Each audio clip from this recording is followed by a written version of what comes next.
Hello everyone, কেমন আছো তোমরা সবাই? আশা করি ভালো আছো। আমিও ভালো আছি। আমার রূপা রকমারি চ্যানেলে আরো একটি নতুন ভ্লগে তোমাদেরকে অনেক অনেক ওয়েলকাম। তো চলো বন্ধুরা, আবারও একটা দিন শুরু করে ফেললাম তোমাদেরকে সাথে নিয়ে। হুগলি জেলার এই ছোট্ট একটি গ্রামটা থেকে তোমাদের সকলকে জানাই অনেক অনেক ভালোবাসা। সকালবেলা ঘুম থেকে উঠে ফ্রেশ হয়ে যদি এক কাপ চাই না খাওয়া যায় তাহলে কিন্তু মুডটা একদমই ফ্রেশ হয় না।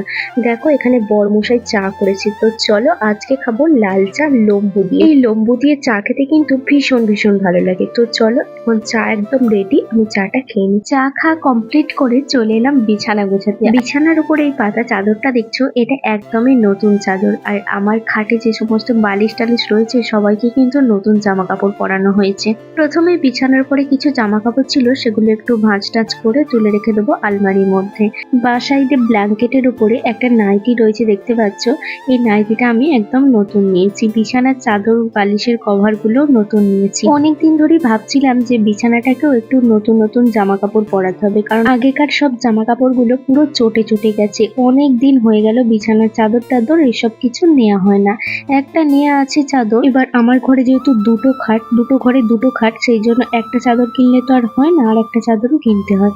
সেই জন্য এই চাদরটা একদম নতুন নিয়ে পেতে দিয়েছি খাটের মধ্যে। আর বালিশের কভার গুলো চেঞ্জ করে নিয়েছি। ইচ্ছা ছিল 4টে বালিশের একই রকম কভার নেবো, কিন্তু দুটো কভার একরকম হওয়াতে আরো দুটো কভার এক রকমের পেলেও কিন্তু কভার গুলো ছিল একদমই বড় বড়। আর যে দুটো বালিশ রয়েছে সেই বালিশ দুটো বড় কভার লাগালে ভালো লাগবে না। এই দুটো বালিশে দেখছো বড় কভার লাগিয়েছি, আর দুটো প্রিন্ট কিন্তু একই রকম, বেশ সুন্দর লাগছে দেখতে, তাই না? আর পাশ বালিশের কভারটাও দেখো এরকম পিঙ্ক কালারের উপরেই প্রিন্টটা খুঁজেছিলাম, তো এটাই পেয়েছি। এটা বেশ ম্যাচিং হচ্ছে এই দুটোর সাথে। আর এই দুটো দেখতে পাচ্ছ, একটা তো আমি চড়কের সময় নিয়েছিলাম, আর একটা নিয়েছিলাম সেদিন দেশের বাড়িতে পুজো দেখতে গিয়ে ওখানে যে মেলা বসছিল সেখান থেকে নিয়েছিলাম। খুব সুন্দর দেখতে লাগছিল, ভাবলাম যে খাটের উপরে রাখলে বেশ ভালোই লাগবে। তো চলো এখন জানালাগুলো একটুখানি ঝেড়ে ঝুড়ে পরিষ্কার করে নিয়ে খাটটা একটু ঝেড়ে নিচ্ছি।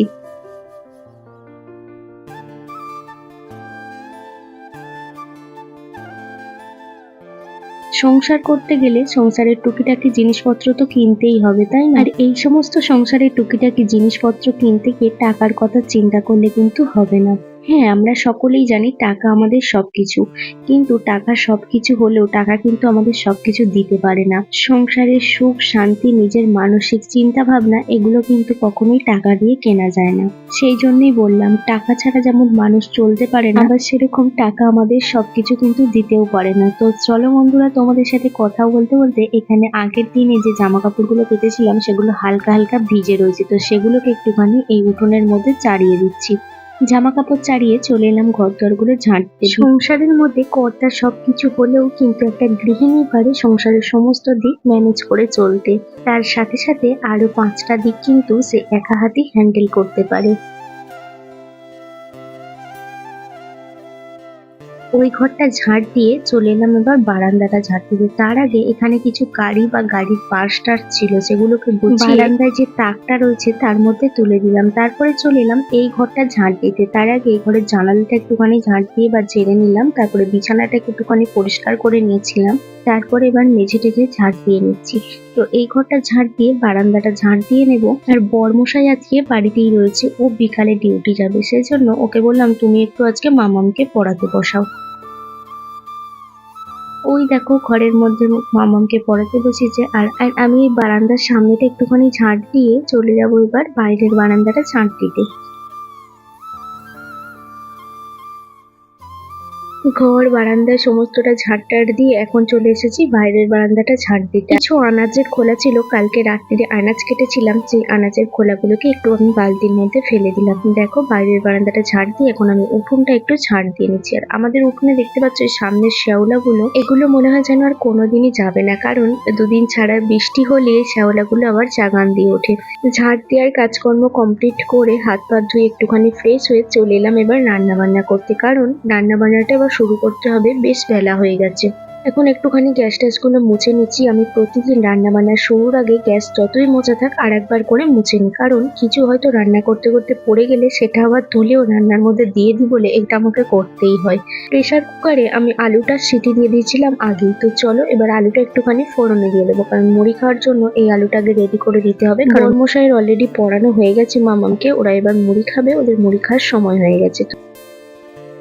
কড়াই বসিয়ে কড়াইয়ের মধ্যে একটুখানি সর্ষে তেল দিয়ে তাতে একটুখানি পাঁচ ফোড়ন দিয়ে দিয়েছিলাম। প্রেসার কুকারের মধ্যে আলু, টমেটো, কাঁচা লঙ্কা সিটি দিয়ে রেখে দিয়েছিলাম, সেটাই আমি কড়াইয়ের মধ্যে ঢেলে দিলাম। তো চলো এবার একটুখানি এতে হলুদ, কাশ্মীরি লঙ্কার গুঁড়ো আর একটুখানি নুন দিয়ে এটাকে ভালো করে আর একটু নাড়াচাড়া করে নেবো। তাহলে কিন্তু মুড়ি খাওয়ার জন্য আলু একদম রেডি হয়ে যাবে। খুবই সহজ পদ্ধতিতে কিন্তু এই মুড়ি খাওয়ার জন্য আলুর তরকারি রেডি করাটা খুব সহজ।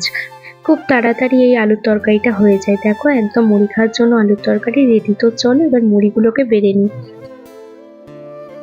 দেখো এখানে কাঁচা পেঁয়াজ কেটে নিয়ে চলে এসেছি আর আলুর তরকারিগুলো বাটির মধ্যে বেড়ে নিচ্ছি। ভাত মুড়ির সাথে কাঁচা পেঁয়াজ খাওয়াটা ইদানিং আমাদের খুব বেড়ে গেছে, কারণ এর আগে কিন্তু আমাদের কাঁচা পেঁয়াজটা অতটা খাওয়া হতো না ভাত মুড়ির সাথে। তো এই গরমটা পড়াতে কিন্তু প্রচন্ড পরিমাণে কাঁচা পেঁয়াজ খাওয়া হয়ে যাচ্ছে। তো যাই হোক, কাঁচা পেঁয়াজেরও অনেক কিন্তু গুণাগুণ রয়েছে। মুড়ি টুড়ি বাড়ছি তখনই শুনতে পেলাম যে বাইরে এরকম 20 টাকার জিনিসপত্র রয়েছে, যে ছুটে চলে গেলাম। তোমরা তো সকলেই জানো আমরা মেয়েরা একটু কেনাকাটা করতে ভালোবাসি, বিশেষ করে বাড়ির গৃহিণীরা। সংসারের জন্য জিনিসপত্র কিছু কিছু কিনলাম। তো তারপরে দেখো টাকাটা দিয়ে চলে এলাম। তো চলো এখন মুড়িটা খেয়ে নেওয়া যাক, পরে তোমাদের দেখাচ্ছি কি কি কেনাকাটা করেছে। তার সাথে সাথে মামামও কিন্তু ছুটে গেছিল। আর ওই দেখো একটা লাল বল তোমরা দেখতে পাচ্ছ কোনাতে রাখা রয়েছে, ও কিন্তু ওই বলটা না নিয়ে আমাকে একদমই ছাড়লো না। বাচ্চা কাচ্চারা থাকলে কিছু কেনাকাটা করলে ওরাও দেখবে প্রচন্ড পরিমাণে বায়না করে, কিছু একটা কিনে দিতেই হবে। তো মামামও ঠিক সেরকমই হয়েছে। তো চলো মুড়ি টুড়ি খেয়ে চলে এলাম রান্না বান্না বসাতে। এদিকে আমি আনাজগুলো অলরেডি কেটেই রেখে দিয়েছিলাম। প্রেসার কুকারের মধ্যে আলুগুলো সিটি বসিয়ে দেবো, সেই জন্য প্রেসার কুকারে জল দিয়ে আলুগুলো আগে বসিয়ে দিলাম। তারপর কড়াইটা একটু পরিষ্কার করে কড়াইয়ের মধ্যে সাদা তেল দিয়ে দিলাম। যদি বলো সাদা তেল কেন, তো বলবো সাদা তেল আর সর্ষের তেল দু রকম তেলই আমাদের কিন্তু খাওয়া হয়। সাদা তেলের মধ্যে একটুখানি পেঁয়াজ দিয়ে কেটে ধুয়ে রাখা বরবটি আর আলুটা দিয়ে দিলাম। এবার এটাকে ভালো করে ভেজে নেব। এইরকম ভাবে পেঁয়াজ দিয়ে আলু বরবটি ভাজা কিন্তু মুড়ি দিয়ে বা ভাত দিয়ে বলো দারুণ লাগে খেতে। তো চলো এবার এর মধ্যে একটুখানি নুন আর হলুদ দিয়ে চাপা দিয়ে দেবো। এর মধ্যে কিন্তু একটুও জল দেবো না, জল দিলে কিন্তু এটা একদম মাখো মাখো হয়ে যাবে আর ভালো লাগবে না খেতে। কিছুক্ষণ পরে খুলেছি, দেখো বেশ লাল লাল হয়ে ভাজা হয়ে গেছে নিচোটা। এবার একটুখানি উল্টে পাল্টে দিয়ে ভালো করে ভেজে নামিয়ে নেবো। আর এদিকে দেখো রসুন আর আদাটা আমি একটুখানি গ্রেটারে গ্রেট করে নিচ্ছি। আলু বরবটিটা নামিয়ে আবারও কড়াইয়ের মধ্যে তেল দিয়ে দিলাম কেটে রাখা পটল। এবার পটলটাকে ভালো করে ভেজে নেব। হ্যালো বন্ধুরা, তো দেখো ওদিকে রান্না বান্না চলছে আর এখানে এসেছিলাম হাঁড়িটা ধুতে। তো ধুতে এসে ভাবলাম একটুখানি ঘাটটা লেগে যায়। তো চলো একটা জিনিস তুলবো, ঘাটে এসেছে প্রচুর, তোমরা দেখতে থাকো। হ্যাঁ, বর্মশাই আসছে, ওকে বললাম আসতে, ও ক্যামেরাটা করে দেবে। চলো, এই দেখো এটা হচ্ছে আমাদের পুকুর। এই যে গাছপালা, কৃষ্ণচূড়া গাছটা দেখো কত সুন্দর ফুল হয়েছে।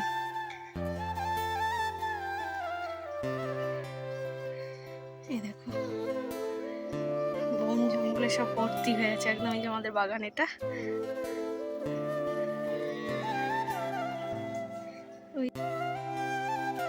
এদিকে পটল ভাজাটা বসিয়ে দিয়ে আমি গিয়েছিলাম ভাতের হাঁড়িটা একটুখানি ধুতে। তো ধুতে গিয়ে কি মন গেল, চলো দেখা যাক ঘাটে গিয়ে গুগলি এসেছি কিনা। দেখতে এসে দেখি অনেকগুলি গুগলি এসেছে। তারপর তো বর্মশাইকে ডেকে নিয়ে আমি চলে এলাম গুগলিগুলো তুলতে। দেখো বালতির মধ্যে এগুলো তুলেছি। তারপরে একটা পিসিমণিদের ঝুড়ি ভেজানো ছিল, তো ঝুড়ির সাইডে দেখো এখানেও কিন্তু লেগেছিল অনেকগুলো গুগলি, সেখান থেকেও ছাড়িয়ে নিলাম গুগলিগুলো। তারপরে এই পিলপেগুলোর মধ্যেও গুগলি ধরেছিল। আমি এখন গুগলিগুলোকে ভালো করে খুঁজে খুঁজে তুলে নিচ্ছি। এতক্ষণ ধরে এই গুগলিগুলোই ধরেছি। তো দেখো বন্ধুরা, গুগলি তুলে একদম পুরো হাঁপিয়ে গেছি। তো গুগলি অনেকদিন ধরে করে বেড়াচ্ছে, এই পুকুরটা গুগলি হয় জানো তো। তো করে আছি যে কবে হবে কবে হবে। আজকে এসে দেখলাম বেশ ঘুরে আছে, কিন্তু নেবো না। ওইখানে দেখো ঘেটে ফেলেছি পুরো। দেখো দেখো এই জায়গাটা পুরো ঘেটে ফেলেছি একদম। এখান থেকে অনেকগুলি গুগলি পেয়েছি আমি। তো চলো এই ধারে ধারে দেখলে অনেকই পাওয়া যাবে, কিন্তু এখন আর অত সময় নেই, আর এই পাঁক ঘাটতে পারবো না। চলো গুগলি তুলে নিয়ে চলে এলাম কলের জলে ভালো করে ধুতে। দেখো এখন গুগলিগুলোকে ভালো করে ধুয়ে নিয়ে এতে একটু জল দিয়ে গুগলিগুলোকে আজকে রেখে দেবো। আজকে আর গুগলির কিছু করবো না, করবো হচ্ছে কালকে। তো চলো বন্ধুরা এখন গুগলিগুলো জল দিয়ে রাখা থাক। আর এদিকে পটল ভাজাটা দেখো আমি গ্যাসটা অফ করে দিয়ে গিয়েছিলাম, সেই জন্য পটল ভাজাটা এক পিঠটা হয়ে গেছিল, আর এক পিঠ ভালো করে আমি ভেজে নিলাম। তারপর দুটো ডিম ফেটিয়ে নিলাম। ডিম দুটোকে এখন ভালো করে ভেজে নিচ্ছি, কারণ আজকে ডিমের অমলেট করে ডিমটাকে পিস পিস করে সেইটা দিয়ে আলু পটল আর ঢেঁড়স দিয়ে ঝোল বানাবো। অলরেডি আমার ডিমটা ভাজা হয়ে গেছে, তারপর কড়াইয়ের মধ্যে তেল দিয়ে একটুখানি 5 ফোড়ন, তেজপাতা আর কাঁচা পেঁয়াজ দিয়ে দিলাম। এদিকে তো আমি মশলা রেডি করেই রেখে দিয়েছিলাম, আদা গ্রেট করে, তার মধ্যে একটুখানি হলুদ গুঁড়ো, একটুখানি কাশ্মীরি লঙ্কার গুঁড়ো আর একটুখানি সানরাইসের গরম মশলা দিয়ে মশলাটাকে ঢেলে দিয়ে তাকে একটু ভালো করে কষিয়ে নিলাম। তারপরে দেখো সিদ্ধ করে রাখা আলুগুলো আর পটলগুলো দিয়ে দিলাম। তো এবার এটাকে ভালো করে কষিয়ে নেব। ভালো করে কষানো হয়ে গেলে এর মধ্যে আমি জল দিয়ে দেবো। যতটা পরিমাণে আমরা ঝোল খাবো ঠিক ততটা পরিমাণে জলটা দেবো। তারপর একটুখানি ফুটে এলে এর মধ্যে একটুখানি নুন দিয়ে তারপরে নাড়াচাড়া করে নিয়ে এরপর ডিমের অমলেটগুলো এক এক করে এর মধ্যে দিয়ে দেবো।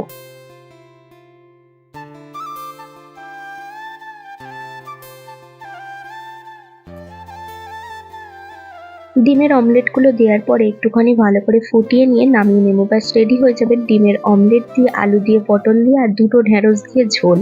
দুটো ঢেঁড়স কেন বললাম, কারণ দুটো ঢেঁড়সই পড়েছিল তাই ভাবলাম এর ঝোলের মধ্যে দিয়ে দিই, না হলে ঢেঁড়স দুটো আবার নষ্ট হয়ে যাবে। তো দেখো আবারও একটুখানি সানরাইসের গরম মশলা হালকা করে দিয়ে দিলাম। আর এই তেলের প্যাকেটটা দেখতে পাচ্ছ, এটা হচ্ছে আমাদের সর্ষের তেলের প্যাকেটটা, যেটা কিনে আনা হয়েছিল। এই প্যাকেটটা থেকে তেলটা ঢালা হয়ে গেছে, লাস্টে অল্প একটুখানি ছিল সেটাকেও ঢেলে দিয়ে দিয়েছিলাম আজকেই কড়াইয়ের মধ্যে। তো শেষ হয়ে গেল, এবার প্যাকেটটা আমি ফেলে দিলাম। আর এদিকে দেখো বরমশাই বসে বসে এখন পেটি করছে গাড়ি। ওর পেটি করা হয়ে গেল, এবার ও চলে গেল চৌতারা বাজার। তারপরে আমি বসে গেলাম, আর কয়েকটা পেটি করার বাকি ছিল সেগুলি পেটি করতে। রান্না বান্না তো আমার ওদিকে কমপ্লিট হয়ে গেছে, শুধু ভাতটা হচ্ছে, ভাতটা একটু পরেই আমি নামিয়ে নেবো। এটা আমার গাড়িগুলো পেটি করতে করতেই হয়ে যাবে। তো এখানে মাম্মাম খেলতে গেছিল, ও চলে এসছে, ওকেও স্নান করানোর ব্যাপার আছে। তো চলো এখন ওকে ওর বাবা বাজারে নিয়ে যাবে, তারপরে আসলে তারপর স্নান করাবো। ওর বাবা ওর বাজার থেকে চলে এসেছে, আর এদিকে আমি বেসিনটা একটু পরিষ্কার করে নিচ্ছি। গাড়িগুলো আমার পেটি করা হয়ে গেছে, তারপরে আমি গ্যাসটাকেও পরিষ্কার করে নেবো, কারণ রান্নাবান্না সব কমপ্লিট। রান্নাবান্না কমপ্লিট করার পর এইসব যদি না পরিষ্কার পরিচ্ছন্ন করা হয় না, নিজেরই একটা কেমন লাগে। আর রান্না কমপ্লিট করার পর এইগুলো পরিষ্কার পরিচ্ছন্ন থাকলে আবারও রান্না বান্না করার জন্য মন থেকে একটা উৎসাহ জাগে। তো চলো বন্ধুরা এখন এগুলোকে পরিষ্কার পরিচ্ছন্ন করে নিই। আর এখানে বরমশাই সমানে আমার সাথে বকবক করে যাচ্ছে, কিছু একটা কথা বলেছিল সেই জন্য আমি হাসাহাসি করছি। তো চলো এবার যাবো স্নান করতে। স্নান টান করে চলে এলাম, অনেক বাসনও ছিল সেই বাসনগুলোকেও ধুয়ে নিলাম। তো চলো এখন একটুখানি চুলটা আঁচড়ে নিই। আর জানো তো বন্ধুরা, এই যে আমার নাইটিটা দেখতে পাচ্ছ, এই নাইটিটা না মিক্সিং কাপড় আমার মনে হচ্ছে, একটু মোটা মতন নাইটিটা, একদম পিওর যে সুতিটা হয় না সেই সুতিটা নয়। তো চলো আজকে 20 টাকাওয়ালার কাছ থেকে যে যে জিনিসগুলো কিনেছিলাম সেগুলো একটু তোমাদেরকে দেখিয়ে দিচ্ছি। দেখো এই দুটো কৌটো কিনেছি, তার সাথে এই একটা নুনের কৌটো কিনেছি, আর এই দুটো পেতে নিয়েছি। একটাতে রাখবো ফল আর একটাতে হচ্ছে শাক টাক উচ্ছে টুচ্ছে ধোয়ার জন্য। তো চলো এখন এবার কিছু ফল নিয়ে এসছে বাজার থেকে, লিচু আর আম। তো এগুলোকে এখন এই পেটেটার মধ্যে গুছিয়ে রেখে দিচ্ছি। আর এখন তো আম আর লিচুরই সময়, বলে যখন যেই ফলের সিজন সেই সময় কিন্তু সেই সিজনের ফলগুলো খাওয়া কিন্তু খুব উপকার। তো এই দেখো আম আর লিচু। তো চলো এবার এটাকে একটুখানি এই পেটেটাতে ঢাকা দিয়ে এখন রেখে দেবো। তো এই কৌটোগুলোকে এখন ধুতে হবে, তার সাথে নিচে এই পাপোশটা। আজকের দুপুরে লাঞ্চের মেনুতে রয়েছে বরবটি আলু পেঁয়াজ দিয়ে ভাজা, আর তার সাথে রয়েছে ডিমের অমলেট করে আলু পটল আর ঢেঁড়স দিয়ে ঝোল। একদম আমাদের লাঞ্চ কমপ্লিট, তারপরে চলে এসেছি আম কেটে নিয়ে। তো দেখো এখন মেয়ে, আমি আর বরমশাই তিনজনে মিলে আম খেয়ে নেবো। আর সাথে সাথে আজকের ব্লগটাও শেষ করে দেবো। তো বন্ধুরা আজকের ব্লগটা তোমাদের কেমন লাগলো অবশ্যই কমেন্টে জানিও। ভালো লাগলে একটা লাইক কমেন্ট শেয়ার আর সাবস্ক্রাইব করে দিও। দেখা হচ্ছে নেক্সট একটা সুন্দর ব্লগের সাথে। ততক্ষণ তোমরা খুব ভালো থেকো, সুস্থ থেকো আর সাবধানে থেকো, নিজেদের খেয়াল রেখো। টাটা সবাইকে।